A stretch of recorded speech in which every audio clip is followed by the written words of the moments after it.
Buenas noches, queridos amigos de Milenio 3. Estamos ya en la recta final de esta temporada, la 11ª, en el 10º aniversario de este programa que trae temas que creemos que siempre están cortados por el patrón de lo interesante, porque, por ejemplo, en este 2012, el futuro. Seguro que es uno de los términos más buscados. Precisamente esta noche y no otra, esta noche tenemos una encuesta, una estadística que hemos encargado a Diego Marañón, que se desenvuelve como pez en el agua en las redes, y hemos querido preguntar cómo está el estado del misterio, de todo lo que compone el concepto misterio en la red hoy. Seguramente 2012, fin del mundo, será uno de los términos más buscados. El otro, estoy seguro, futuro, como siempre. ¿Qué pasará en el futuro?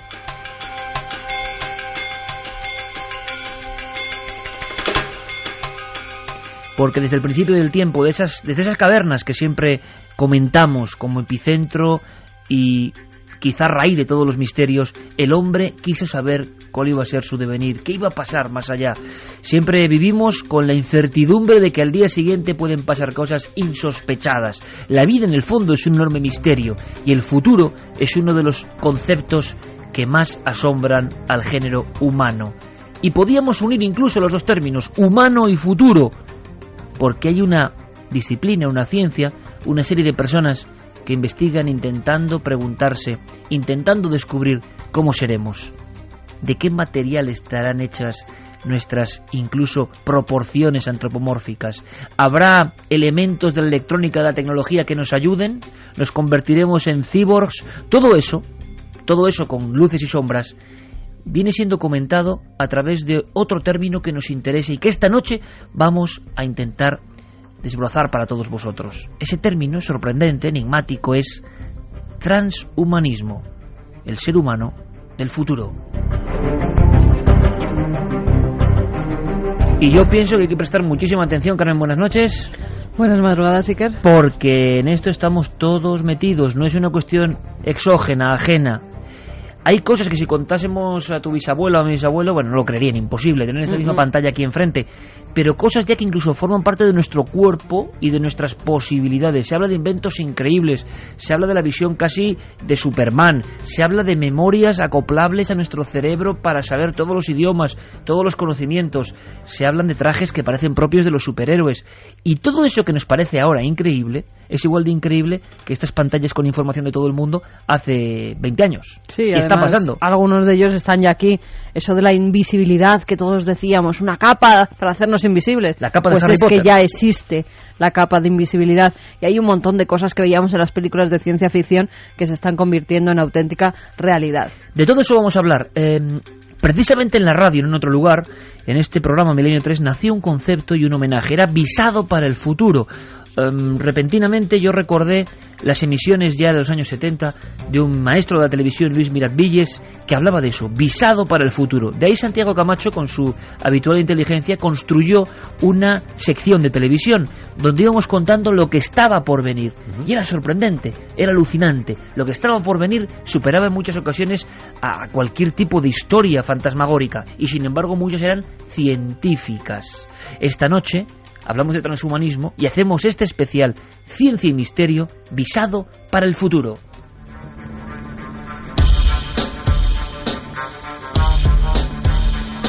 Santiago Camacho, compañero, buenas noches. Buenas noches, Iker. Transhumanismo. Podemos hacer, vamos a decirlo así, una definición más o menos de ese concepto. ¿Y ahora entramos en materia?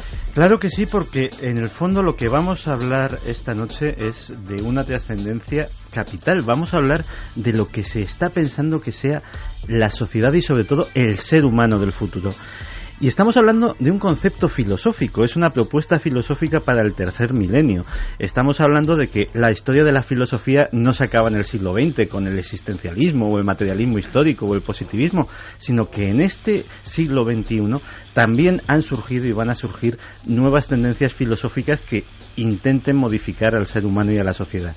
El transhumanismo es una idea que intenta hacer que trascienda al ser humano, que el ser humano tome control de su propia evolución para convertirse en algo que ya no es humano, que es transhumano. De ahí viene más allá de lo humano. Más allá de lo humano.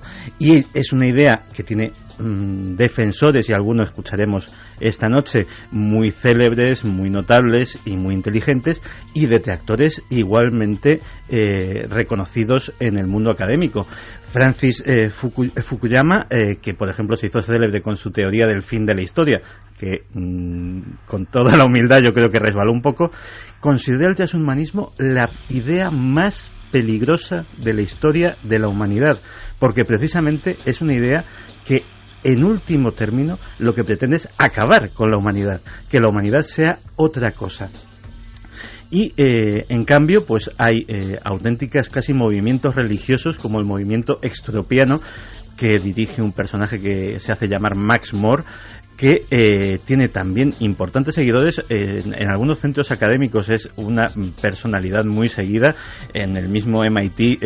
Las obras de More, o se le invita muy frecuentemente a dar conferencias. Es un tipo cuyos planteamientos son muy seguidos por los estudiantes y buena parte del profesorado, que abogan porque ya mismo cualquier ser humano tenga la capacidad, no solamente económica, sino que las leyes le autoricen a insertar en su propio cuerpo las modificaciones que la ciencia le permita para vivir más tiempo, estar más saludable, estar más bello, es decir, cualquier cosa, ser más inteligente, cualquier cosa que rompa las barreras con las que nos ha dotado la naturaleza al nacer.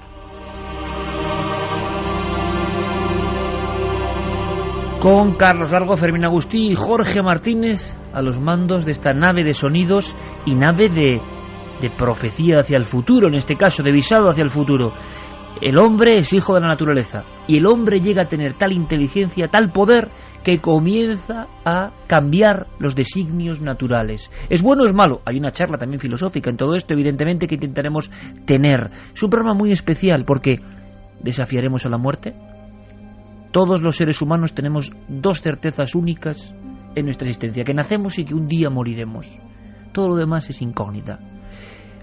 Pero la ciencia nos hará prolongar casi de forma eterna nuestra vida. El elixir de la eterna juventud científico existe. Tendremos capacidades, desafíos que hoy nos parecen increíbles. Bueno, creo que el programa va a ser una auténtica aventura.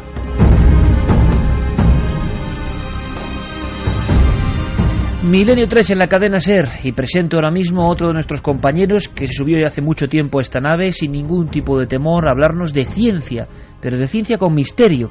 Y así como es José Manuel Nieves bestia negra, muchas veces defendiendo sus postulados como debe ser para muchos creyentes, yo creo que es un elemento y un pilar importantísimo, porque la evolución de este programa hace que tengamos que tener todos los pareceres. Claro, siempre desde el respeto y siempre desde la conciencia de la emoción por investigar.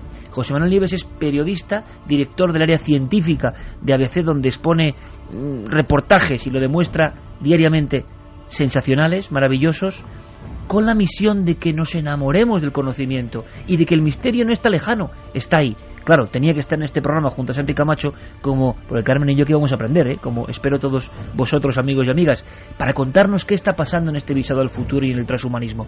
José Manuel, ya casi terminando temporada, ha sido un placer compartirla contigo. Igualmente. Un fuerte abrazo, bienvenido. Muchas gracias, buenas noches, Iker. Porque muchas veces, y está pasando, los temas de la ciencia, cada vez que teníamos una imagen a veces un poco densa, un poco alejada del común de los mortales. Y sin embargo, últimamente la ciencia, gracias a la divulgación, nos está trayendo cosas, elementos que son puro misterio. Y en este caso, fíjate, con el hombre. Yo te lanzo la primera pregunta. ¿Tú crees que lograremos el reto, el gran reto de la naturaleza, de la muerte? ¿Lograremos retrasarlo o incluso, dicen algunos, superarlo? Mira, yo creo... Esto del transhumanismo, que es una corriente filosófica, como ha explicado Santi perfectamente, ¿no? Yo creo que estamos siendo mejorados prácticamente desde que existimos como especie, y estamos siendo mejorados de dos maneras. Estamos siendo mejorados por la propia naturaleza, vía un mecanismo que es la evolución, es decir, estamos mejor preparados a vivir en los sitios en los que vivimos, que hace muchas generaciones o que hace miles de años, y luego por los propios seres humanos.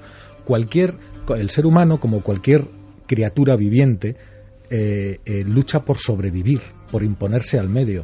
O sea, desde los primeros cazadores prehistóricos, cuando conseguimos comer carne por primera vez, cambiamos nuestros cuerpos y conseguimos una fuerza y una potencia que de otra manera no tendríamos ingiriendo proteínas. O sea, hicimos ya el salto de un tabú que es decir, que estaba ahí, ¿no? Exactamente, ese perfeccionamiento, entre comillas, artificial, creado por nosotros mismos, es consustancial, yo creo, a la naturaleza humana.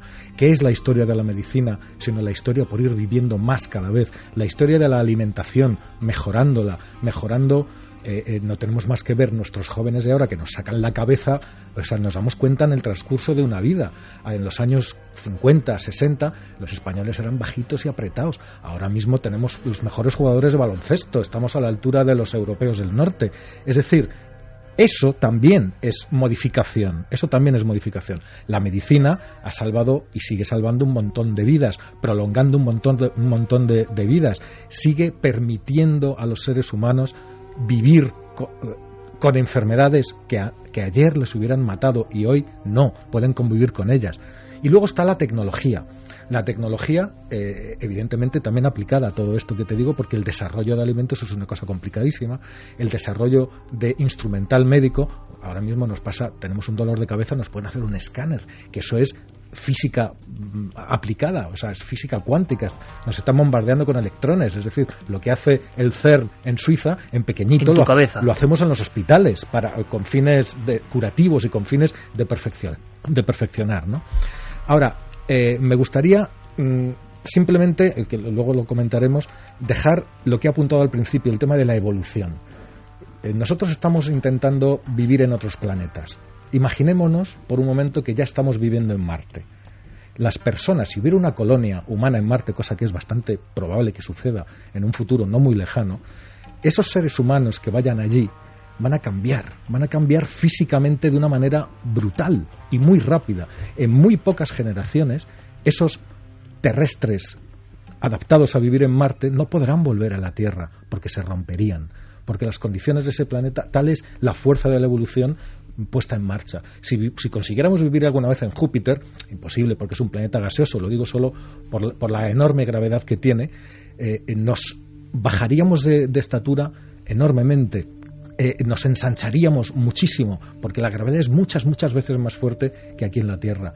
Y si consiguiéramos vivir allí y nos trajéramos a un señor de Júpiter 5 o 6 o 10 generaciones después, aquí sería un superhombre capaz de levantar un coche con una mano, porque lo necesitaría para vivir allí donde está. ¿Qué quiero decir con esto? Que nosotros somos una fotografía, una instantánea dentro de una película. Somos un fotograma de esa película. Y esa película está en movimiento. Y nosotros estamos en movimiento. El transhumanismo lo que dice es que tenemos que forzar esa máquina. Que tenemos que ser capaces de mejorarnos artificialmente. Pero ahí digo yo, aplicar el más o el menos común de todos los sentidos, que es el sentido común. La evolución, que es la fuerza que realmente nos hace cambiar, lleva por lo menos 3.700 millones de años convirtiéndonos de bacterias a seres humanos. Todos los procesos que ha habido en el interior de los seres vivos hasta este momento todavía no los conocemos. No sabemos cómo funciona una célula, no sabemos casi nada del ADN, no sabemos casi nada de las proteínas, no sabemos casi nada de los motores que nos impulsan a ser como somos y a transformarnos, tal y como te he dicho hace un momento. Tocar ahí, yo siempre lo comparo, es como un mono con una pistola. No sabemos muy bien a dónde nos puede llevar, por eso entiendo todas las críticas que hay al transhumanismo. No sabemos a dónde nos puede llevar porque no conocemos la materia. Es un salto, José Manuel. Primero te agradezco la posición y este maravilloso discurso, porque se cuentan muchas cosas. Un día hay que hacer un gran debate sobre misterios de la evolución. Pero, claro, es como si ese salto no es natural, sino que es un salto que va demasiado rápido, un poco como la cultura que hoy tenemos hoy en día, y podemos intervenir en cualquier momento, de conseguir todo de una manera rápida. Exactamente. ¿Verdad? Y ahora la tecnología nos ayuda. Vamos a hacer una cosa, José Manuel, y por supuesto esto también es un debate entre vosotros. Me gusta saber vuestras posturas, que seguro que pueden ser compartidas o no por los espectadores, pero ejemplos muy breves, Santi, en flasazos de algunas cosas del transhumanismo que nos pueden sorprender muchísimo. O sea, el transhumanismo sueña con cosas como ¿cuáles? El transhumanismo sueña con cosas como seres humanos modificados mediante biotecnología, modificados para no solamente para vivir más años o para sufrir menos enfermedades, sino para tener capacidades incluso inéditas para el ser humano, para correr más rápido, para oír frecuencias que solo pueden oír los animales, etcétera, etcétera. Y que objetivamente se puede lograr eso. Luego hay un discurso ético, ¿no? Y que al menos los expertos en perspectiva piensan que eso es posible a medio largo plazo. Piensan también en integrar elementos cibernéticos, elementos de inteligencia artificial en nuestras propias mentes. Ahora escucharemos un par de cortes que nos van a sorprender por las cosas que plantean. Santi, vamos con eso porque a mí me parece muy sorprendente. Luego hablaremos de si convertirnos casi en superhombres. Uh-huh. Pero lo del exocórtex o, por ejemplo, la inserción... una mente maravillosa. Que cualquiera de nosotros tenga una mente de verdad con fenómenos que ahora mismo serían del ámbito de la parapsicología, con poderes de telepatía real o aprendizaje en X segundos de todo un contenido. Todo eso está pasando y es una de las banderas, y esto es sorprendente. Sí, porque básicamente todos, por ejemplo, dicen los transhumanistas, ahora mismo hace unos años llevábamos una PDA, muchos de nosotros, ahora la práctica totalidad llevamos un smartphone, un teléfono inteligente, en el cual hemos volcado mucha de nuestra vida, al cual confiamos parte de nuestra memoria, no solamente nuestra agenda telefónica, sino a veces, pues si te gusta el cine, no tienes ya que memorizar en qué actor salía en qué película, directamente en tu smartphone dices, mira, este salía en esta y en esta. No te molestan, está empezando a modificar nuestros hábitos de memoria. Claro, porque lo tienes en la mano, que es un salto tan impresionante. Yo me acuerdo hace poco tiempo en una comida con un amigo precisamente de esto. Estábamos hablando de no sé qué cosa de teatro y de repente, pum, inmediatamente pues eso, coges el teléfono y lo miras tal, y nos quedamos mirándonos un momento dado y nos dijimos, se llama Fernando, Fernando, ¿tú te acuerdas de cuando teníamos dudas? Oh, qué bueno eso. Sí. Pero cuidado con ese salto, José Manuel, y le hemos hablado muchas veces, ¿verdad, Carmen?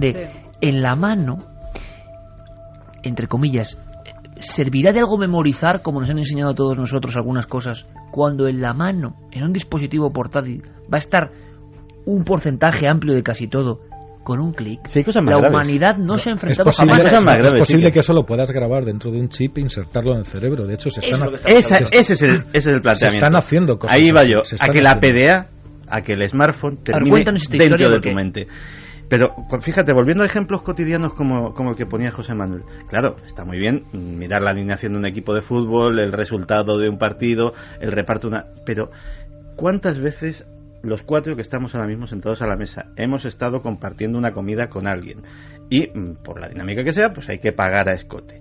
Y automáticamente, y es una cuenta sencilla, automáticamente alguien o varios sacan su teléfono móvil y ni se molestan en hacerla de cabeza, directamente esa capacidad de cálculo eso básica. Pasa en las escuelas también. Sí, se está perdiendo. Ya dejan hacer exámenes con calculadora y con la calculadora del móvil, exámenes de matemáticas.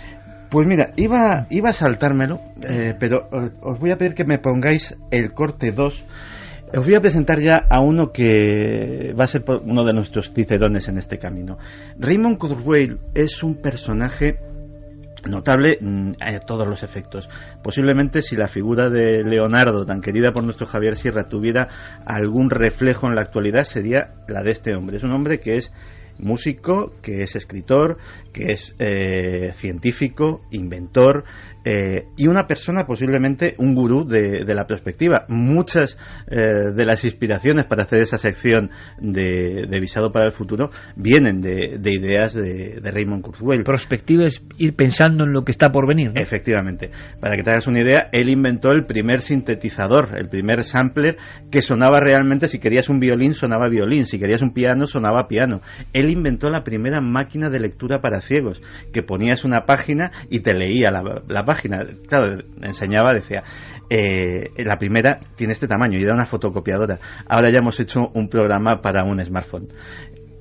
Pues este hombre es uno de los grandes defensores del transhumanismo y sobre todo tiene una teoría que es la más controvertida en este campo, que es lo que él llama la singularidad. Él cree que el desarrollo científico y sobre todo el desarrollo tecnológico, y dentro de la tecnología el desarrollo informático y de la inteligencia artificial, va a ir escalándose a una velocidad en proporción geométrica superior, y que en 2040 más o menos va a ocurrir un acontecimiento que él denomina la singularidad, que es que la inteligencia artificial posiblemente se equipare o supere a la humana, las máquinas se puedan empezar a diseñar y mejorar ellas mismas y haya una especie de unión hombre-máquina que cambiará el mundo para siempre. Vamos a escucharle un segundito y hablamos sobre el concepto. Ya hay personas que son cyborgs, que tienen máquinas en el cerebro. Por ejemplo, pacientes de Parkinson que llevan un dispositivo del tamaño de un guisante que sustituye las neuronas destruidas por la enfermedad y funciona como la región cerebral original. Y la última generación de este implante cerebral, ahora están en la 4ª generación, permite descargar nuevo software para el ordenador en el interior del cerebro desde fuera del paciente.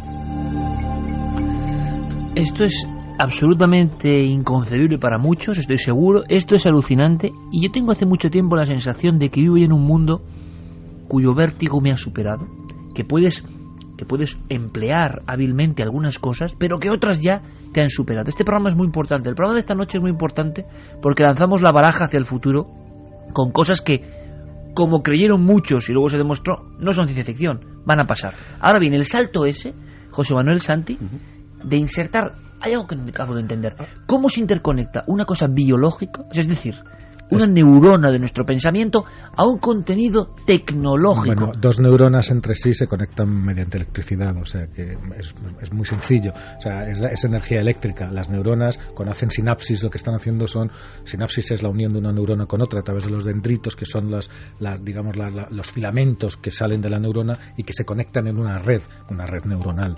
Entonces, en nosotros, igual que hemos hecho pues con los aviones imitando a los pájaros, aquí no hemos hecho, al hacer redes neuronales, no hemos hecho más que imitar a la naturaleza, y un ordenador no es más que una imitación cada vez mejor de la forma de funcionar de nuestro cerebro. ¿Y llegará ese momento, José Manuel? No solamente llegará, sino que decía Santi que llegará un día en que los ordenadores sean más tal. Bueno, nosotros tenemos dos tipos de capacidades. Tenemos la capacidad lógica y la que no es lógica. Entonces, en capacidad lógica los ordenadores ya nos ganan mucho. O sea, son capaces de hacer cualquier operación matemática compleja en milisegundos, y nosotros necesitamos mucho tiempo. Son capaces de ganarnos al ajedrez, son capaces de todo lo que sea lógica, ya nos han superado hace mucho tiempo. Porque en un principio, José Manuel, y esto me parece interesantísimo todo, o sea, hubo ese reto, esa especie de equiparación con Deep Blue, ¿os acordáis? Sí, ¿no? ¿os acordáis de esos? Máquina contra jugador, y de repente la máquina empezó a ganar. Permitidme una pequeña anécdota. Deep Blue tenía exactamente la misma capacidad de un iPad Gold. Exactamente. Es decir, a eso ha evolucionado. Pero a lo que quería llegar es que... Y en mente lógica nos han dejado atrás. Luego está la otra cosa, que son las emociones. Las emociones son un motor, como cualquier psicólogo sabe, que son una emoción impulsada por la lógica o apoyada por la lógica, hacen de nosotros lo que somos. Pero las emociones son importantísimas porque son un motor que nos hace ir hacia adelante. La curiosidad. ¿Cómo le enseñas la curiosidad a una máquina? ¿Cómo le enseñas el amor a una máquina o el odio? ¿Cómo se lo enseñas? Pues bueno, eso se está haciendo. Y hay las nuevas generaciones de pensadores de máquinas, de creadores, de diseñadores, están intentando dotar a los ordenadores de capacidades humanas, de diálogo con las personas. Ya ha habido diálogos muy importantes entre máquinas y personas. ¿Qué me dices? Diálogos puros en los que los dos aprenden el uno del otro, y el ordenador aprende del ser humano y el ser humano del ordenador. Acabas de llamar carne de gallina. Ha habido diálogos y el ordenador, además, basándose en su lógica X, ha logrado tener respuestas coherentes. Ha logrado tener una información bastante precisa sobre el estado de ánimo de la persona con la que está hablando.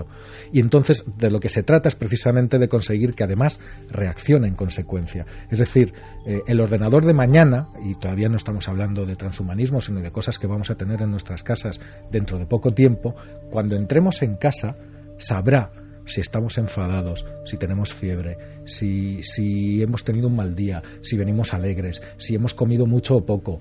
Lo sabrá todo. ¿Y eso no da un poco de miedo? No, porque eso es... los ordenadores en sí también te dan un poco de miedo. Eso es una cosa que está hecha a nuestro servicio. Y para los ordenadores dotados con sensores de temperaturas, tú pones el dedo y él ya sabe tus pulsaciones, la composición sanguínea que puedes tener en ese mismo momento, te mira las pupilas y sabe tu estado de ánimo. Es decir, puede aprender de ti. Eso ya se sabe, eso ya hace bastante tiempo que se sabe. Sabes que incluso se ha utilizado sistemas parecidos en los aeropuertos, los utilizan ciertas autoridades, que ha habido bastante polémica, para detectar en la multitud a un tipo malintencionado que se cree que va a hacer un atentado. Eso en los aeropuertos, en muchos aeropuertos europeos y norteamericanos, eso funciona ya. Funciona a través de una cámara, sencillamente. Hay detectores de mentiras por expresiones faciales, por gestos de los ojos, por sudoración, por una serie de indicadores que te dicen: a este tío deténlo y pregúntale, fíjate, porque es sospechoso. La semana pasada presentaban un robot que comenzaba a hablar. Vamos a ver, le enseñaban a hablar, era como si tuviera entre 6 y 12 meses, y entonces ese robot, según las palabras que tú le dijeras, él no tenía nada programado. Según lo que tú le dijeras, él iba haciendo sílabas y uniendo palabras, empezaba a hablar como un bebé, aprendiendo como un bebé. A eso voy precisamente, pero no solamente entonces, que las máquinas sean capaces de leernos nuestro lenguaje gestual, nuestras características físicas y eso ya se sabe, eso ya se hace. Ahora lo que se está intentando es ir más allá, que la máquina sepa interpretar eso y responder a eso, y no solamente de una forma fría y mecánica, sino cambiando la interfaz, es decir, con un rostro humano que sea capaz de hacer expresiones. Hay toda una línea de investigación que ya en se robótica, ha presentado además un robot humanoide que pone los mismos... Tiene hasta la barba. Lo hemos visto en la tele, un robot hablando con una niña, y la niña no sabía que era un robot. Claro, hay una frontera que la niña no sabía que era un robot. Hay una frontera que... Había un par de escenas, has contado, que me han puesto los pelos de punta, ¿eh? Pues espera, que está gorda. Hay una frontera que todos los informáticos consideran que será cuando se rebase ya ese nivel, que es lo que se denomina el test de Turing.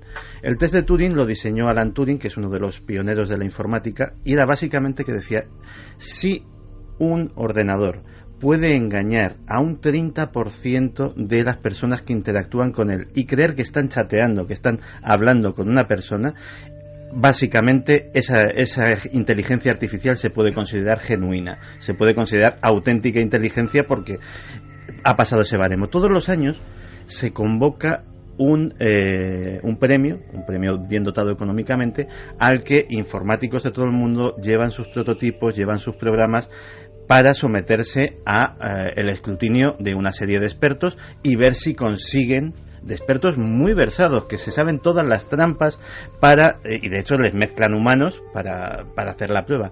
Pues bien, en la última edición el 26% de los expertos fueron engañados. Quedó solo un 4% para pasar la barrera en la cual esa inteligencia artificial se puede considerar genuina.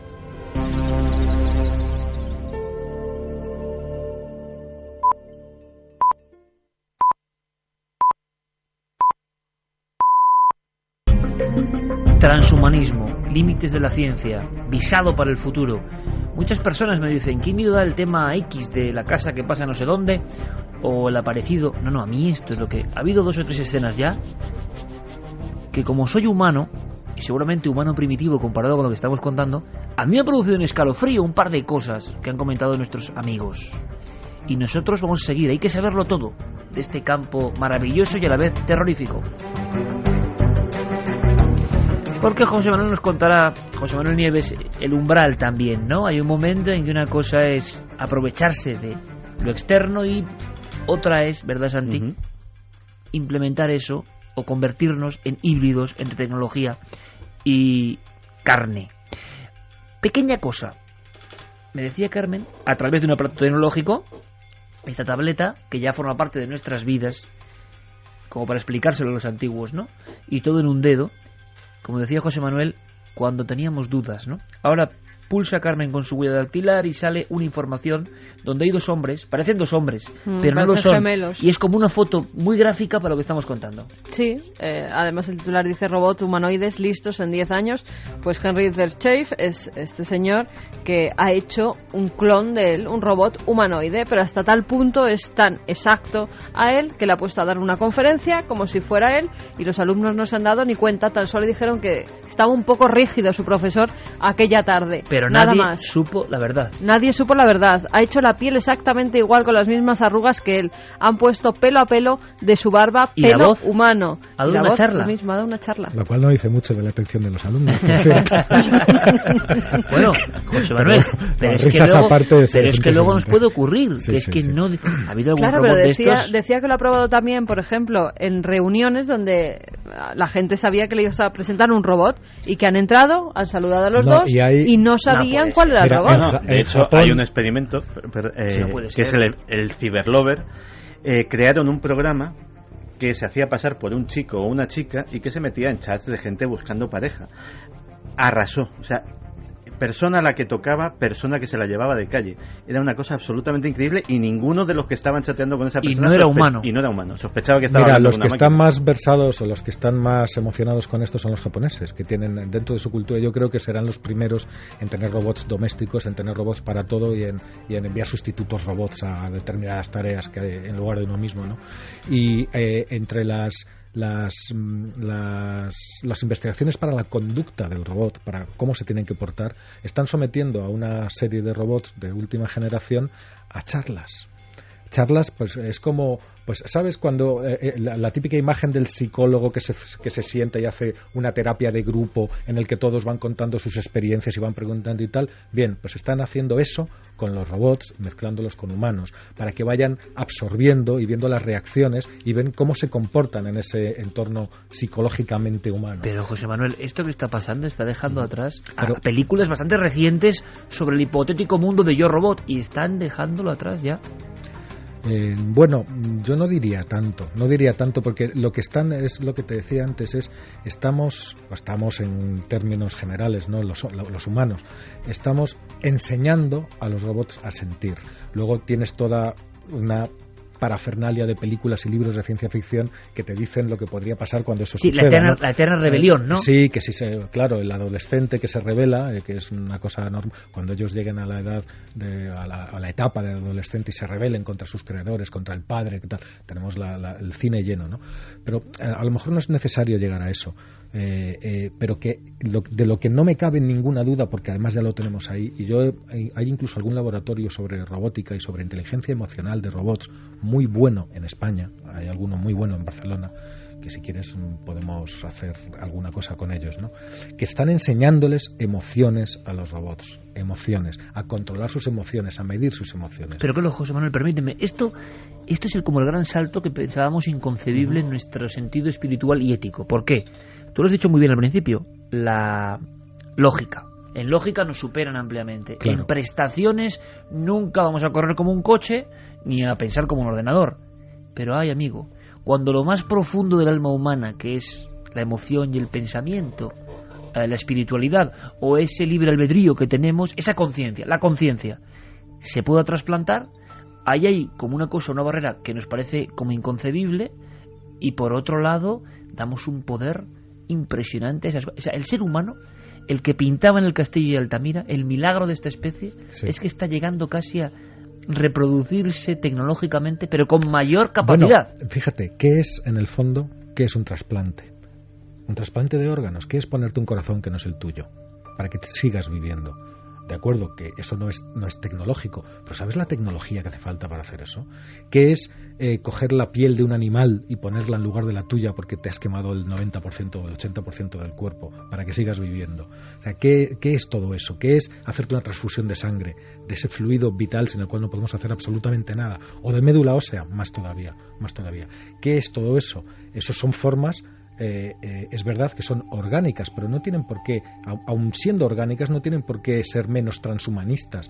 Es decir, tú vete a la Organización Nacional de Trasplantes y te pueden enseñar centenares de personas que estarían muertas si esto no hubiera sucedido, si no se lo hubieran hecho en algún momento. Nada más España es muy activa en eso.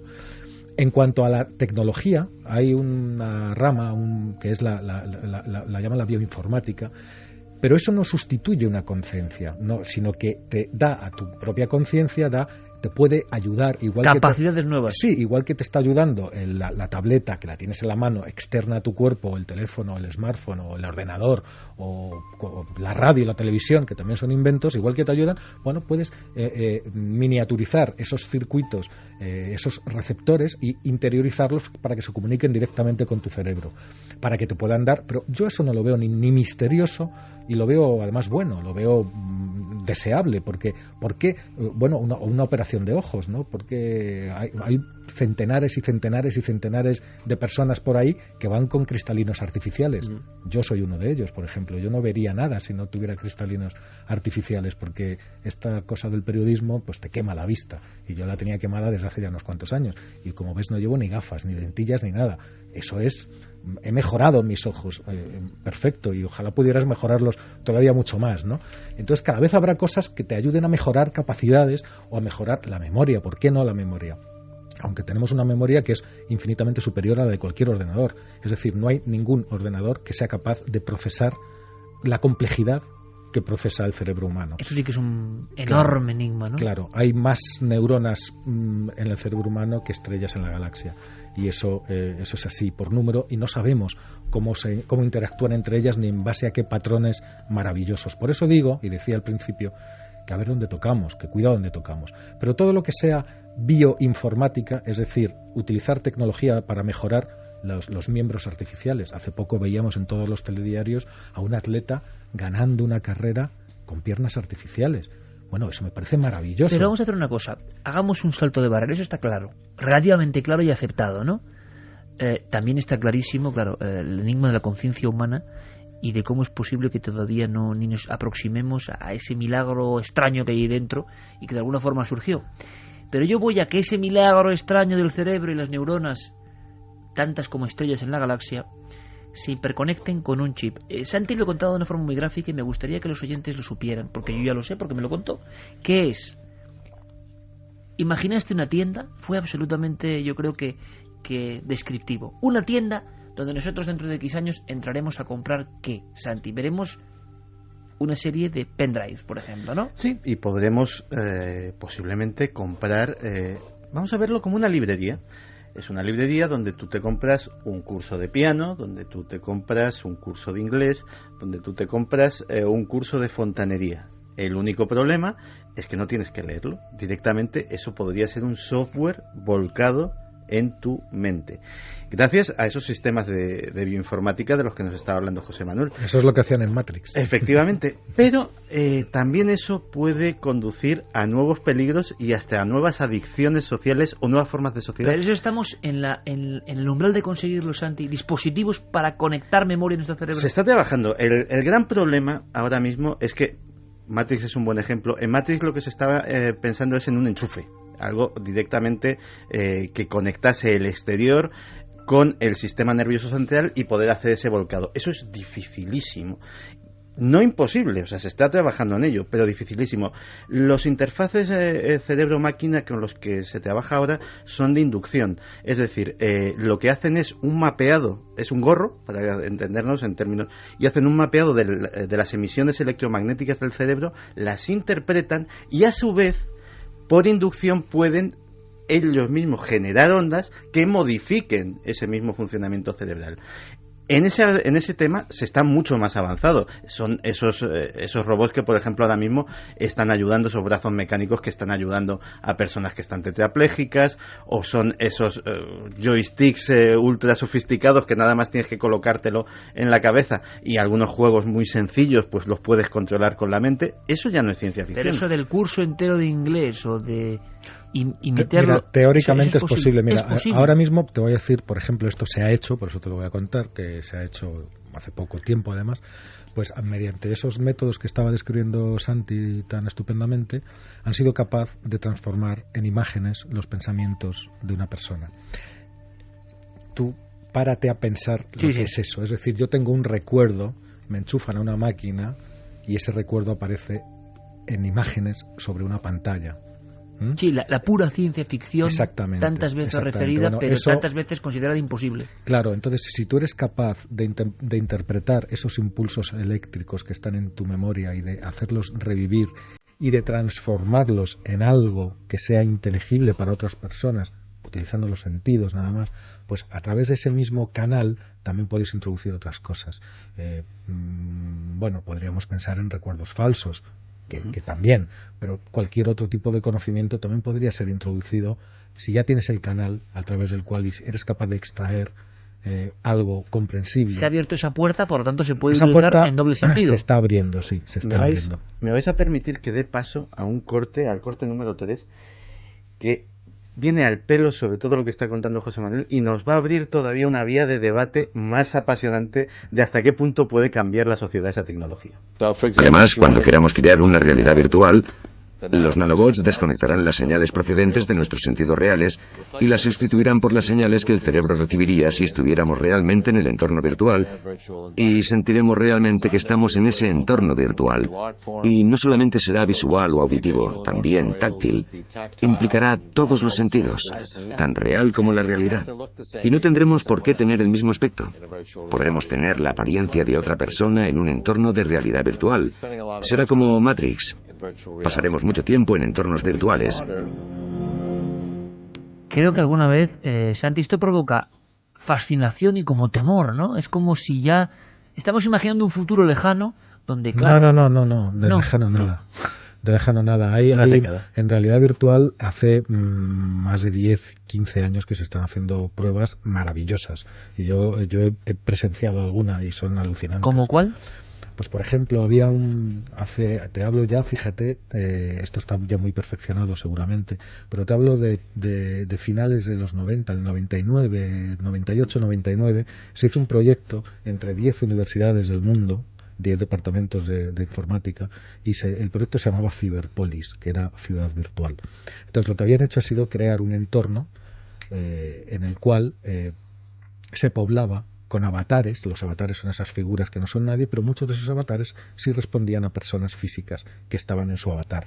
Entonces estabas conectado a través de un ordenador, en aquel entonces era con un casco y unos guantes para reproducir el tacto, y tú te movías en ese entorno en una ciudad que tenía sus calles, sus parques, sus edificios, sus tiendas. Tú podías tener tu propio apartamento. Tenías, de hecho, tu propio apartamento en Cyberpolis y entrabas con tu llave virtual y lo amueblabas con tus muebles que te comprabas en la tienda de muebles de abajo pagándola en dinero. Y podías poner tiendas... ¿Eso en el 99? Sí, por supuesto, y esto está muchísimo más evolucionado. Tú podías quedar con un amigo, tú en Nueva York y tú en Sudáfrica, y entonces quedabais en Cyberpolis para ir al cine. Y entonces tu avatar se entraba de la mano del otro avatar, se sentaban juntos en el cine en Cyberpolis, y mediante el guante táctil tú podías tocarle y hacerle gestos con tu cara y hacerle lo que te diera gana y ver la película y comentarla en el momento. Eso a nivel experimental se hizo. ¿Qué se pensaba? Se pensaba que esta creación de ese espacio virtual que está en el mismo lugar donde se hacen las llamadas por teléfono. Es decir, si tú te has parado a pensar dónde está esta realidad virtual, cuando tú y yo hablamos por teléfono, ¿dónde se produce la conversación? ¿En tu casa o en la mía? Pues en ninguno de las dos, ¿no? Se produce en un lugar X que está ni en tu casa ni en la mía, pero ahí estamos los dos hablando e interactuando. ¿Qué pasa? A través del cable telefónico solamente envías una cosa, que es tu voz, y aplicas un sentido, que es tu oído. Pero en Cyberpolis y en experimentos muy posteriores, que son muchísimo más complejos todavía, tú eras capaz de enviar más sentidos a través de ese cable telefónico, y enviabas la vista, y enviabas el tacto, y se están haciendo pruebas para enviar el gusto y el olfato también. Pero, también si esto fue en el 99, con el vértigo exponencial y el crecimiento de la tecnología, pensemos ahora mismo en el 99 lo que había. Y es la prehistoria. Pero bueno, tú sabes cómo descubrieron... Entonces, ¿qué pasa ahora mismo? ¿Qué se estará haciendo ahora mismo en algún lugar? Pero mira, por ejemplo, vamos a ver, ¿tú sabes cuando te acuerdas del desastre del Challenger? Del Challenger hablo, no del Discovery, ¿eh? ¿El 86? Sí, mucho antes. Bueno, pues una de las cosas que hicieron para averiguar dónde estaba mal fue hacer un modelo virtual del Challenger Y los ingenieros de la NASA, con sus cascos y su tal, se metieron en el programa, que era un calco exacto del transbordador espacial, y con herramientas, martillos, alicates virtuales dentro de un espacio virtual. Que se metieron en la nada. Sí, se metieron en la nada y estaban dentro de la nave, que la podían ver, circuitos, exactamente todo, y descubrieron el fallo y lo repararon. Y al repararlo, al hacer esa reparación, eso queda grabado en un programa que después, cuando se aplica a la construcción real de nuevas naves, ya no tiene ese fallo. Y en medicina lo mismo, también se hace, para localización de tumores. Tú imagínate a un cirujano dentro de una habitación vacía haciendo cosas, tú le ves moverse como un loco, pero él lo que está es dentro de tu cuerpo personalizado y está buscando tu pequeñísimo tumor de 2 milímetros y lo está encontrando, y con un láser virtual lo secciona, lo corta, lo arranca y no te toca ni una sola célula que te dañe. Entonces eso queda grabado en un programa, luego se introduce dentro de un robot y el robot te opera exactamente igual que ha hecho el cirujano en tu realidad virtual.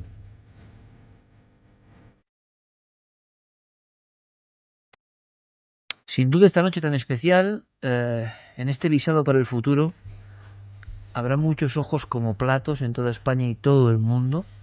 Pero claro, esto es una realidad, la estamos viviendo, aunque algunos no podamos. ¿Qué pasa? Que da miedo, en el corte que había puesto Santi antes decía que te desconectaban de tus sentidos. Es que... y que tú tenías otra apariencia incluso. ¿Qué puedes hacer cuando tú ya no eres?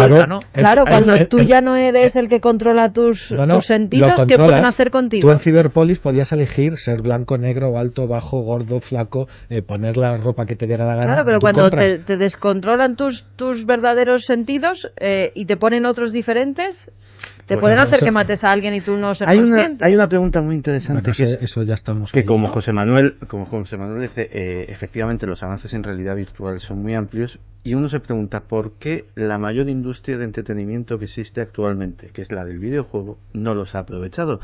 Y la respuesta es muy curiosa, porque no es comercial. Y dices, pero ¿cómo que no es comercial si es maravilloso? Pues resulta que tiene una pequeña pega. El periodo de aprendizaje es muy largo.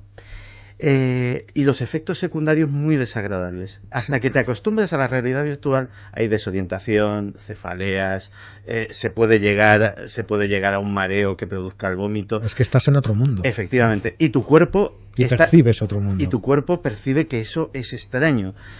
Con el tiempo, y la gente que tiene que trabajar como operadores en entornos de realidad virtual, pues evidentemente tienen que experimentar un entrenamiento, aclimatarse, y luego pues lo hacen como si fuera una segunda naturaleza. Pero claro, dile tú a un cliente que busca entretenerse que para pasárselo bien se tiene que pasar 20, 30, 50 horas de aprendizaje, de aclimatamiento, pasan poniéndose realmente enfermo, con lo cual la industria del videojuego de momento lo tiene un poquito aparcado. Sin embargo, imagínate lo que es la industria ahora, que todo está en la nube, todos los contenidos, tanto escritos como audiovisuales, está todo en la nube. Tú imagínate tiendas virtuales en las que, por ejemplo, los discapacitados son los que están allí, y las personas que no tienen movilidad o que no funcionan bien en el mundo real, allí pueden ser absolutamente normales. Es decir, recuerdo, por ejemplo, volviendo a Ciberpolis, que habían hecho una serie de gestos con la mano que tú podías volar. Entonces, si tú hacías así, levantabas un dedo hacia arriba, entonces te elevabas sobre toda la ciudad, y si hacías así, indicabas así con el índice, ibas volando y planeando y bajabas al sitio que querías, ¿no? Era maravilloso, era maravilloso. Es verdad que en aquel entonces los gráficos no eran tan perfectos, pero es una cuestión de renderización. Claro, que ahora mismo serían indistinguibles de la realidad. Prácticamente sería indistinguible. Pero imagínate esa tienda grande virtual para ir a comprar música o para ir a comprar cine, y tú te lo descargas, ¿no? Atendido por personas reales. Pero estamos llegando a un momento en que esa especie de sueño de la realidad es realidad, no es realidad, está paralela a nosotros. Es un mundo donde ocurren acciones y tienen lugar sensaciones y pensamientos, pero no es exactamente. Vamos un poco más allá. Todavía, cuando el hombre vive del transhumanismo, llega a incorporar estos elementos dentro de su propio ser. Había varios ejemplos muy concretos, Santi. Decía José Manuel lo de la visión y el ojo. Bien, una cuestión terapéutica, sanitaria, digamos. Pero claro, ¿y qué pasa cuando ese ojo es capaz de qué? De tener desarrollos milagrosos, y uno se acopla a un ojo que le da auténticos poderes sobrenaturales. ¿Se está trabajando en eso también? No, se están implantando ojos biónicos.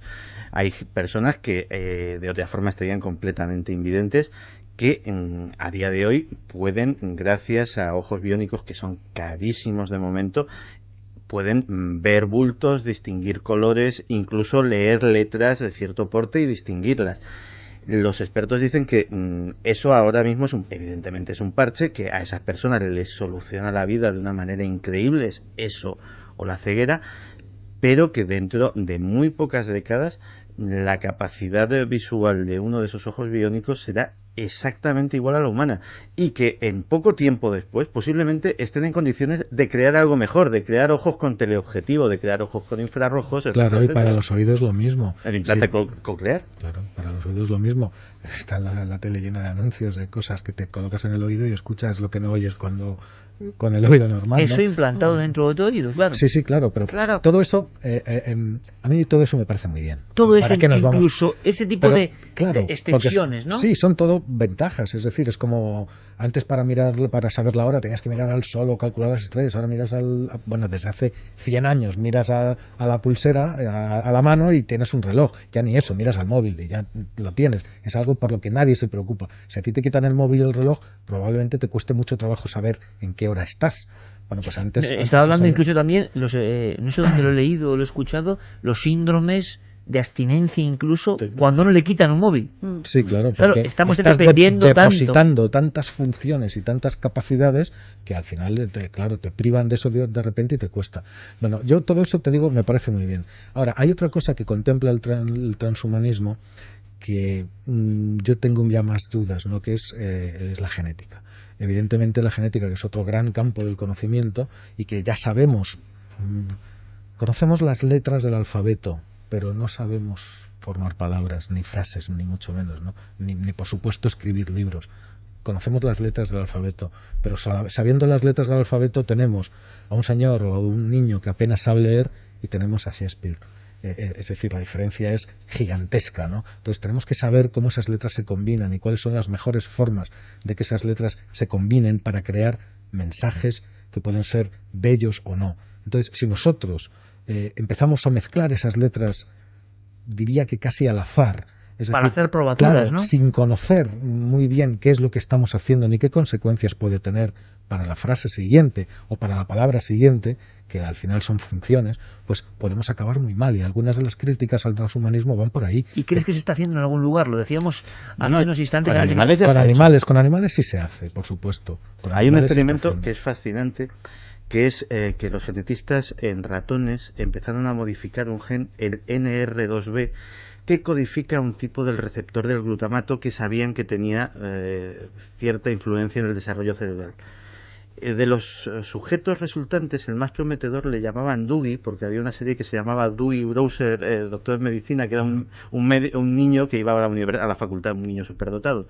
Y era un ratón superdotado, y sabían que tocando podía hacer cosas absolutamente impensables. Un ratón con supermemoria. Sí. Y saben, este gen lo tenemos los seres humanos. El problema, no saben qué sucede en un ser humano si tocan ese gen. Sucede lo mismo. El problema es que, por ejemplo, suceden cosas que van asociadas. Se aumenta, y en el ratón en cuestión lo detectaron, se aumenta el umbral del dolor muchísimo.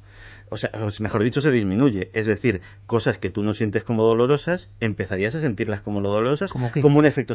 Pues a lo mejor simplemente que te agarren la mano un poquito más fuerte de la cuenta, pues no, o cualquier otra cosa, o que te hagan una caricia. Sí. Es decir, es lo que te digo, nosotros conocemos las letras, pero no sabemos formar palabras. Y de repente han hecho ese cambio, tienes supermemoria y cualquier cosa te duele. Claro, por ejemplo, o cualquier cosa te puede pasar, ¿sabes? O que vete a saber, si es que nosotros somos eso, somos una construcción complicadísima de eso. Es decir, toda la información que nosotros somos nosotros mismos la tenemos dentro de cada una de nuestras células, dentro del núcleo celular está nuestro ADN, ahí está toda la información para construir otro nosotros, y lo tenemos multiplicado por billones de veces, y cada vez que una célula se divide en dos, cosa que sucede todos los días miles y miles y cientos de miles de veces, esa información se vuelve a dividir en dos copias idénticas, ¿no? ¿Qué hacen esos genes? Cuando se descifró el genoma humano, que fue un hito maravilloso de la ciencia humana, nos llevamos una gran sorpresa. Primero, porque había 3 o 4 veces menos genes de los que se esperaban para el ser más complejo de la creación, que es el ser humano. Y resulta que tenemos los mismos genes que la mosca de la fruta, que no es nada compleja, es complejísima. Lo que pasa es que no somos tan diferentes. Las diferencias no estriban tanto en el número de genes, sino en lo que son capaces de hacer esos genes. ¿Qué hacen los genes? Codifican proteínas. Y las proteínas son las que cumplen las funciones concretas dentro del organismo. ¿Qué ocurre? Que un gen colabora con otro gen para hacer determinados tipos de proteínas que sirven, ¿no? Exactamente. Eso que se llama el proteoma, estamos muy lejos todavía de conseguirlo. Muy lejos. Por eso quizá José Manuel sigue estando en esa barrera, porque Carmen lo preguntaba antes de hacer este tema, y es una cuestión que siempre ha sobrevolado, surge en los medios de vez en cuando, y nos preguntamos, ¿en algún lugar habrá otro nosotros? Es decir, el asunto de la clonación, hemos hecho algún programa hace muchos años ya, en estos 10 de Milenio 3, y como que desaparece, como que es políticamente incorrecto. Siempre preguntaba si en algún lugar habrá un clon real. Claro, porque yo creo que es que seguro que ya tiene que haber. Luego nos enteramos de los experimentos que hacen 50 o 100 años después, que es cuando salen a la luz, y cuando en el programa lo hemos tocado muchas veces, qué burradas hacían, ¿no? Cortando las cabezas de los perros, implantándolas en otros. Bueno, es que, vamos a ver, no. Luego nos enteramos que pueden que estén ahora mismo experimentando con humanos lo que estamos hablando. Y nos enteraremos. Es que perros, gatos y caballos ya se clonan. Y, claro, o sea, aquí se te muere la mascota. Quiero decir, es que precisamente la técnica es la misma. Es decir, lo único que nos separa es una barrera ética. Bueno, y esa barrera es que hay mucha gente que no es ética. Yo, por desgracia, en eso también soy bastante pesimista, porque siempre que ha sido posible hacer algo, alguien lo ha hecho. Y somos así. O sea, que puede haber clones reales, José Manuel, humanos en algún lugar. Yo no lo sé, pero que es posible, sí que es posible, porque ahora mismo, ya te digo, pagas $100.000 y el perrito que se da, el típico perrito que se le ha muerto a la señora millonaria que no podía vivir sin él, pues se lo clonan y lo vuelve a tener otra vez, y eso lo están haciendo, ¿no? Y lo están vendiendo. De todas formas, nos implantan cosas en nuestro cerebro, empezamos a ser casi como máquinas.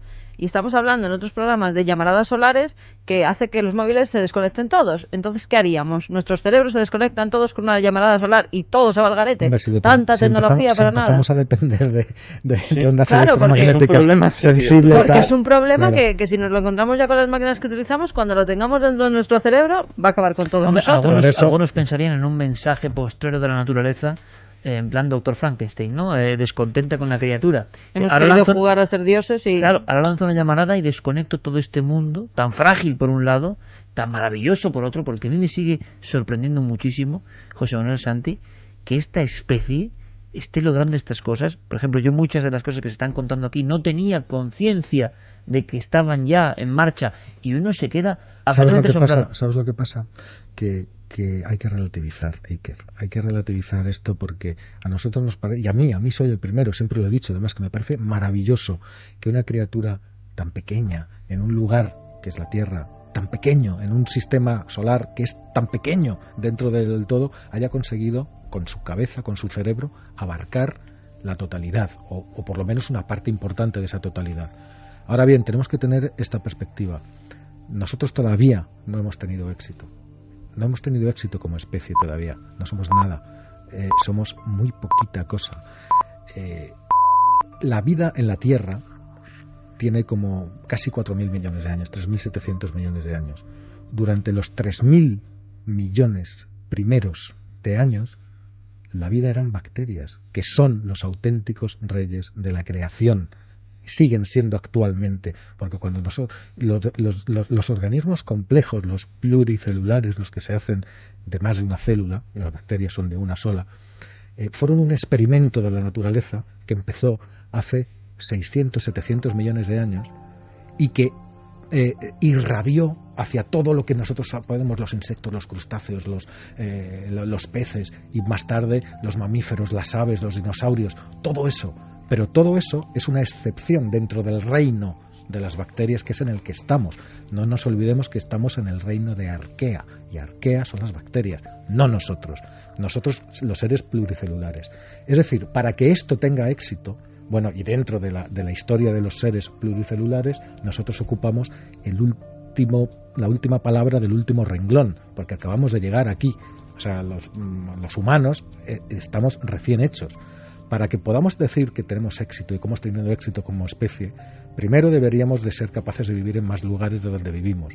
Y segundo, deberíamos de vivir o de sobrevivir la suficiente cantidad de tiempo como para que sea una cantidad de tiempo representativa del total. Entonces vamos con esa, por ejemplo, capacidades. Claro, no podemos vivir en el mar, no podemos desafiar a la muerte, o hasta qué punto. Ese era otro de los ámbitos importantes del transhumanismo, pero ¿recordáis algunas películas famosas? De hecho, no podemos vivir casi en ningún sitio. Es que no podemos vivir en ningún lado. Es que si no tenemos casas con aire acondicionado y agua corriente, no podemos vivir. Es que nos sueltan en el campo a 5 kilómetros y no podemos vivir.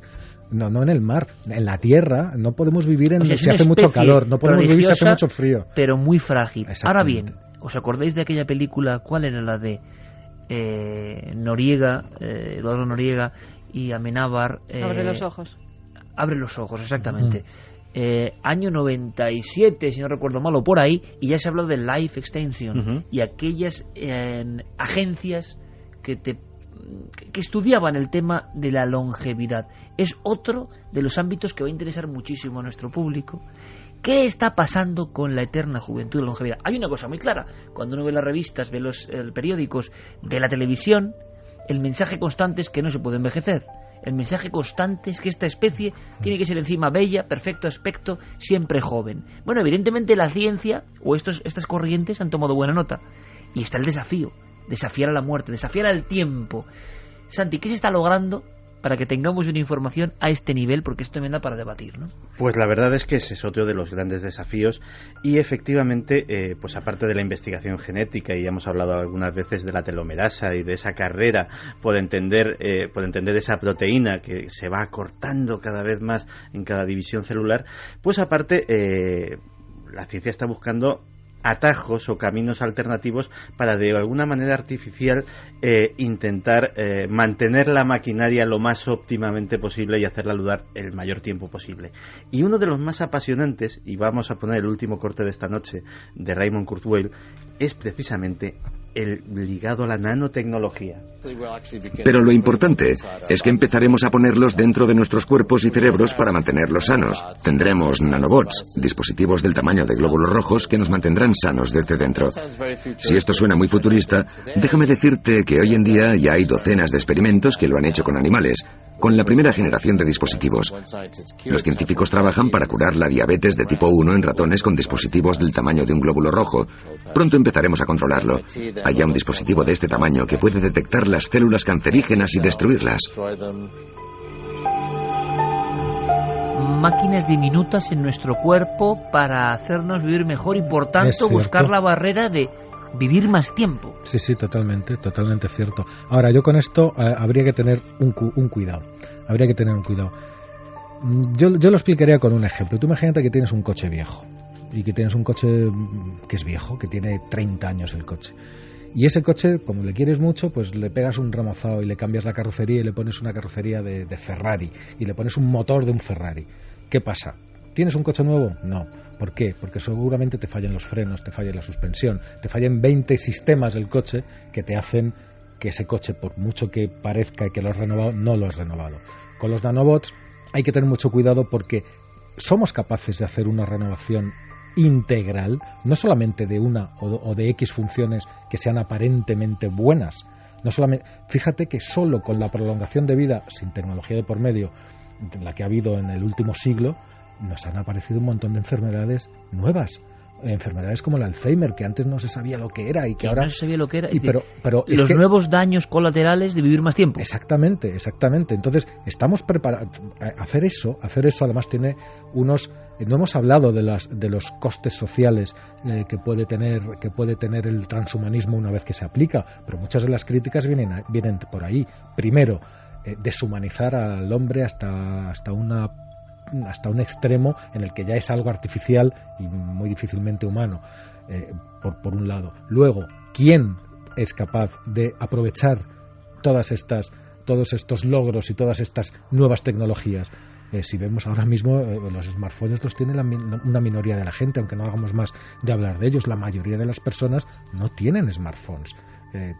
Los que tienen teléfonos normales, de los de antes, y son la mayoría todavía, ¿no? Es decir, ¿a quién estamos beneficiando? Estamos creando otra separación más social entre muy privilegiados, que van a tener ya hasta vidas mucho más largas, cerebros mucho mejores, cuerpos maravillosos que no se cansan y que son súper fuertes.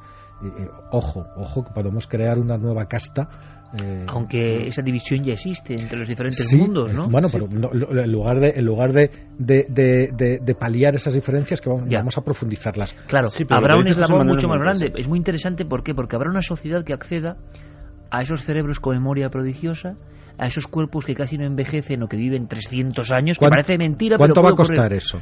Exacto, y esa división es una de las críticas que se hace a este movimiento. Sí, y de hecho, parte de eso, mira, hay muchísimas técnicas, muchísimas tecnologías que están salvando vidas, que están mejorando la calidad de vida de la gente, pero que también, previo pago de su importe, pueden ser utilizadas para cosas menos éticas o simplemente para cosas que forman parte, digamos, de aumentar el placer o de aumentar el bienestar. Hay un ejemplo que es tremendo, que es una tecnología que se llama el diagnóstico genético de preimplantación. Eso está ayudando a muchísima gente. Se trata de generar embriones con determinadas características genéticas que o bien son para salvar la vida de un hermanito que tiene una enfermedad y necesita un trasplante de algún tipo de ese hijo recién nacido, o para evitar o para que puedas tener un hijo que, si tú tienes una enfermedad hereditaria que sabes que le vas a transmitir necesariamente, pues no renuncies a ser padre, sino que directamente se fecunda una serie de embriones y se localiza el que tiene el gen correcto, y ese se hace viable. Problema que hay gente en países donde las legislaciones son bastante más laxas que bajo mano está ofreciendo diagnóstico genético de preimplantación para elegir características físicas como colores de pelo, colores de ojos, etcétera, etcétera. No basta ya con adoptar a un niño rubio o a una niña china porque te guste o por... No, si yo quiero tener mi hijo, pero quiero que mi hijo sea rubio con los ojos azules. Oiga usted, que usted es de Zamora, de toda la vida. Aquí ya llegamos a un límite que es el del desafío a la naturaleza, ¿no? Claro, pero tú fíjate imagínate que se ponen de moda los niños rubios con ojos azules y que todo el mundo hace eso. ¿Qué hacemos? ¿Una humanidad rubia y con ojos azules? Eso es que no. Ya lo estamos haciendo, ¿no? Sí, tú ves a las mujeres operadas y estás viendo que son casi todas iguales. No, porque del color hay un intento de parecerse a unos cánones muy establecidos, que en una reunión de alta sociedad ves que... Una cosa es que te tiñas el pelo y otra cosa es que tú estés hecho, que no estés viviendo en una zona geográfica donde esas características del pigmento y de los ojos sean de utilidad, sino que sean dañinas, porque no cógete a un sueco y te lo llevas al Congo y el pobre, pues imagínate cómo se pone, o cógete a un esquimal y te lo llevas a Sudáfrica y por lo mismo, ¿no? Es decir, los pigmentos de las pieles, de los ojos, del pelo, de tal, tienen un porqué. Lo que no son gratis. José, con todo esto es que somos la única especie, sí, especie elegida, pero la única especie que llega a un umbral con la tecnología que desafía a la madre naturaleza de una forma clarísima. Absolutamente. ¿Y qué va a pasar con eso? Pues eso. Yo he dicho antes que en muchos aspectos somos como un mono con una pistola. No sabemos para dónde va a salir el tiro. No lo sabemos. Es que no lo sabemos. Hablando de mono con pistola, a mí me impresionó mucho una novela, pero claro, una novela, ¿qué está pasando? Este es un debate que hacemos porque yo creo que tiene un enorme interés, y cada uno de los oyentes de Milenio y en todo el mundo que se escucha este programa, y lo sabemos, es el programa en castellano más descargado del mundo. Entonces, claro, todo esto tiene un eco. Esa sensación de que hay unos cánones y la gente quiere eso como un producto. Yo quiero ser esto. Los medios tenemos mucho que ver con la implantación de ideas que luego pueden ser hasta dañinas o darse la vuelta. Una deshumanización completa. Claro que hay ventajas, como hemos dicho. El ojo de José Manuel Nieves, determinadas cosas concretas que son una ventaja, pero de repente de trasfondo hay como una historia que no acaba de comprenderse. Hay una novela de un autor que ya falleció, Michael Crichton, que se llama Next. Next, lo que viene, lo que está. Bueno, Y la escena inicial a mí me impresionó muchísimo, y la quiero recordar. Estábamos en verano, recuerdo que era una portada roja con un mono. Bueno, pues esta novela, que luego es más compleja, empezaba con una escena tremenda de unos investigadores zoológicos que van por una selva, no sé si en el Congo, y entonces ven un mono. Y ellos creen, claro, un maestro, ¿no? Creen que han escuchado unas palabras del mono. Creen que el mono les ha hablado, les ha insultado en concreto. Es hijo de un experimento y de esa especie de mono con pistola moviendo genes para ver qué sale. Claro. Bueno, a mí me impresionó muchísimo eso, ¿no? Bueno, muchas de las cosas se contaba, años 90, como ficción, se están haciendo. Sabemos que se están haciendo. Claro, y esto pasa como cuando la gente, o muchos, critican las zonas oscuras de la red. Pero ya es una puerta que se ha abierto.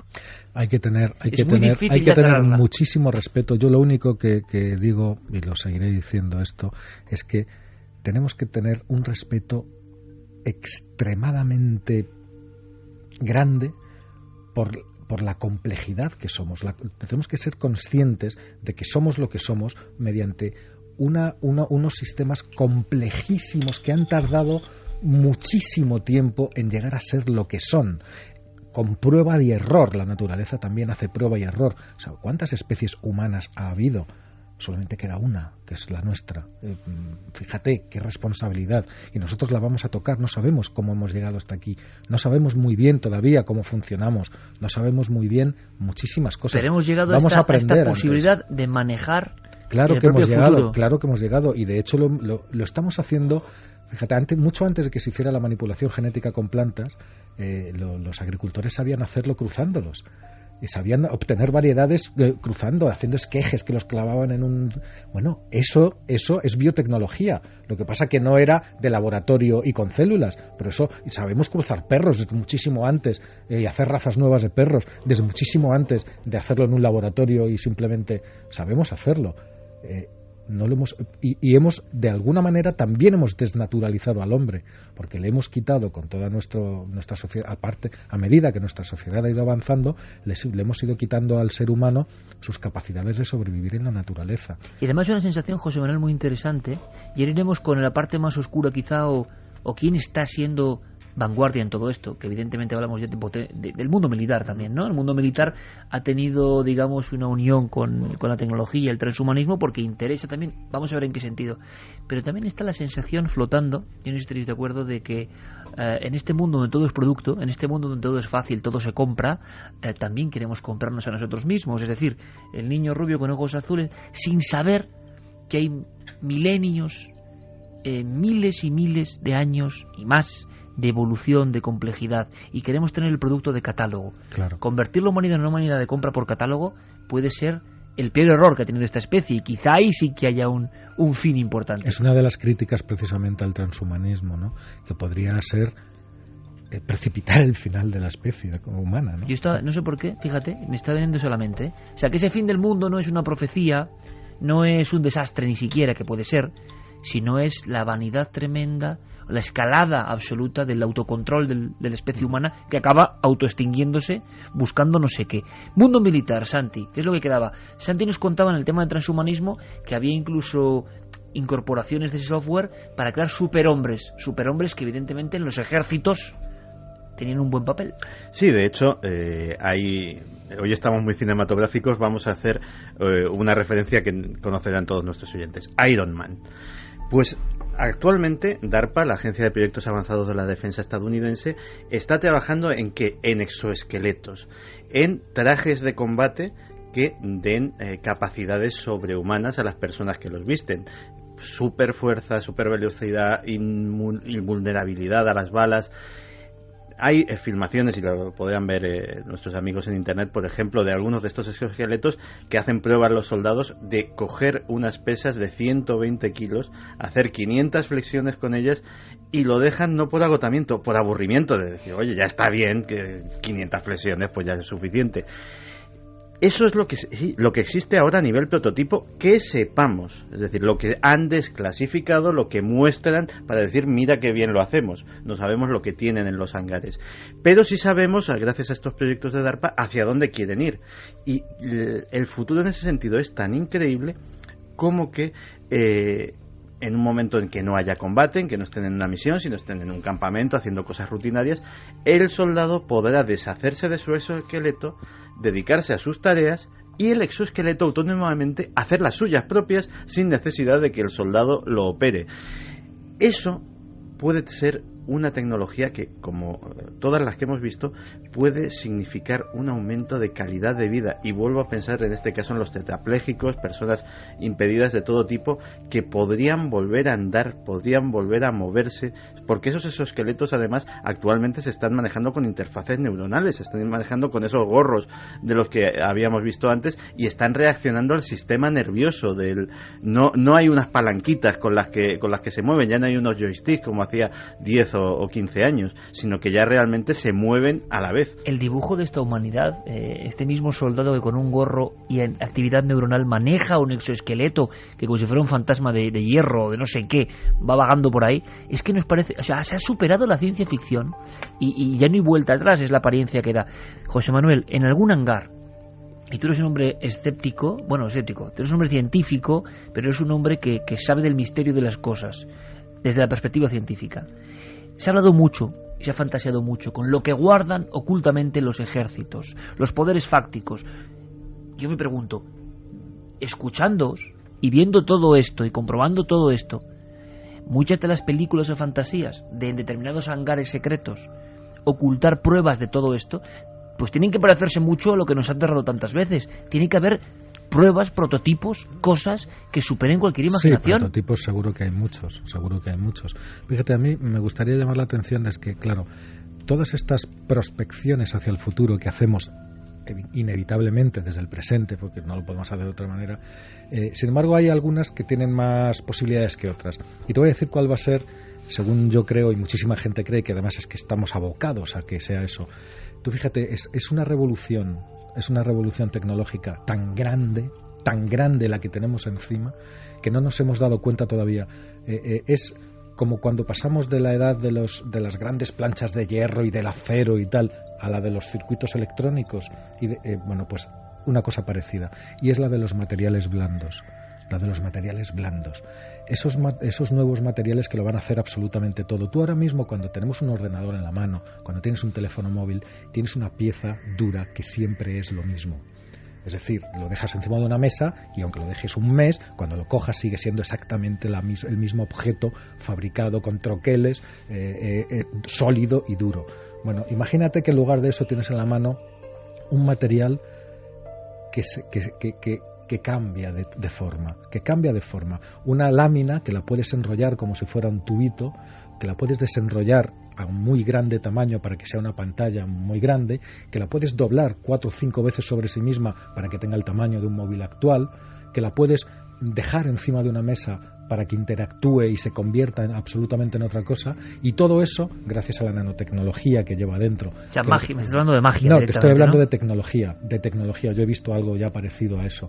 ¿Tú lo has visto ya? He visto algún prototipo, pero sirven para hacer cuadros que cambian y que te van enseñando todo el Museo del Prado dentro del mismo cuadro al ritmo que tú le quieras poner, porque van cambiando la disposición de los átomos que forman la pintura y te están generando en el momento, según como estén programados, el cuadro que tú quieres ver, ¿no? Por ejemplo, o miles de otras cosas. Pero toda esa revolución de los materiales, de los nuevos materiales inteligentes, porque van a llevar la tecnología dentro y al final van a ser todo polímeros artificiales muy maleables, muy blandos, de forma que cuando tú no tendrás un teléfono, tú tendrás un teléfono cuando tú quieras tener un teléfono, y cuando quieras desplegarlo más tendrás una pantalla grande, pues a lo mejor del tamaño de un portátil de 15 pulgadas ahora mismo, y cuando lo quieras enrollarlo enrollarás, y cuando lo quieras tener doblado lo doblarás. Y cuando lo hagas una bola y te lo metes en el bolsillo. Exactamente, y eso será tu dispositivo para todo, ¿no? Entonces, la ropa, tú no tendrás ya ni que comprar tallas, ni colores, ni nada, porque será la ropa inteligente que te dará ¡Qué aburrimiento! No, pero descarga el software y cambia. Pero eso es muy aburrido, eso de irte de tiendas no puede cambiar. Bueno, pero te vas a tener que conformar con una blusa que van a ser todas, Carmen. No, lo siento, pero por ahí yo sé que las mujeres no vamos a pasar. No, pero que no va a haber tallas porque la talla va a ser perfecta, porque se va a adaptar a tu cuerpo. No vas a tener ni calor ni frío porque te va a medir la temperatura y te va a dar la temperatura exacta que necesites. El color, el que tú quieras tener en cada momento, lo vas a tener con solo pensarlo probablemente, o hacer algún gesto. Con solo pensarlo. O el dibujo que tú quieras. Sí, exactamente. Entonces, toda esa revolución, es que, Iker, somos jóvenes, todo eso lo vamos a ver. Es decir, no es para dentro de tal, es que eso lo tenemos en las puertas.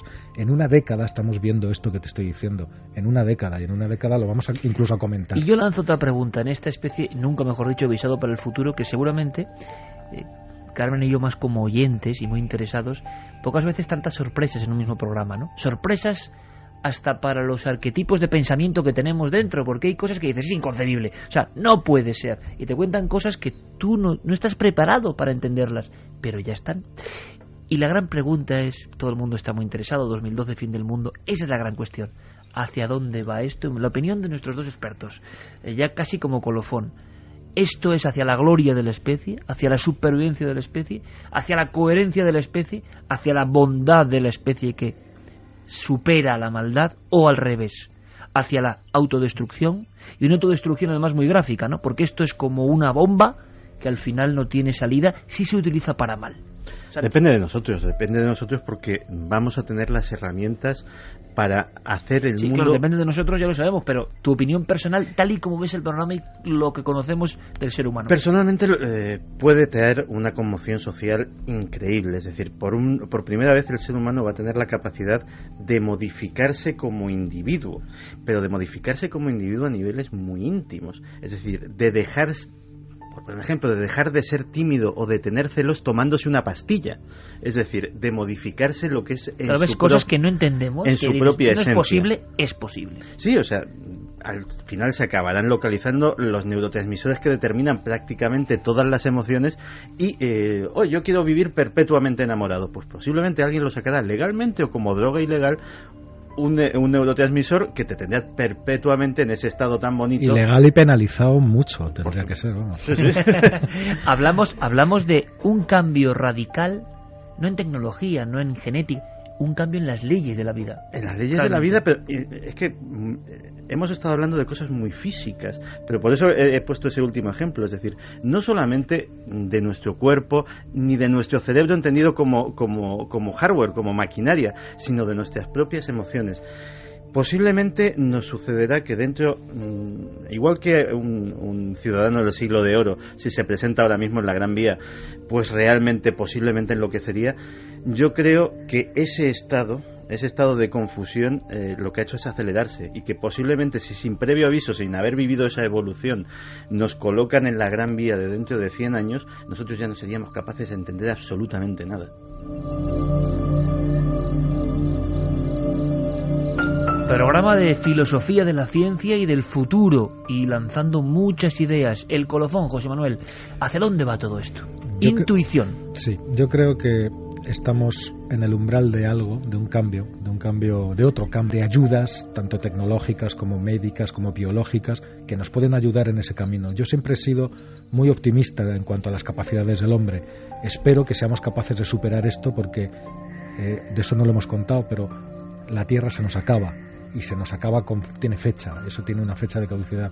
Y si no somos capaces de pegar ese salto, nos va a ir muy mal como especie, y ya va a dar igual lo que seamos capaces de hacer, ¿no?